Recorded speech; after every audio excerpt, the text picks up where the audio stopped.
Hello गाईस, तर आज मी बनवणार आहे छान पालकाची भाजी, साधी आणि सोपी, हिरवी मिरची घालून। तर पालक स्वच्छ धुवून चिरून घेतले, त्यामध्ये तुरीची डाळ, शेंगदाणे, टोमॅटो आणि हळद घालून ते कुकरला शिजवून घेणार आहे। तोपर्यंत इकडे मी छान भाकर बनवून घेते।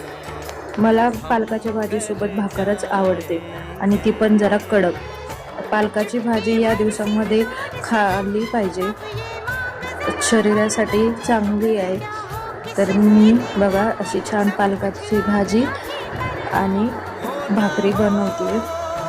त्याला फोडणी देते, जिरे, मोहरी, लसूण, जिरे, लाल मिरचीचा तडका दिला आणि भाजीला फोडणी दिली। तर भाजी तयार आहे, भाकरी पण तयार आहे। आता मी ते छान असं ताट बनवून घेतलं आणि माझं रात्रीचं जेवण संपवलं।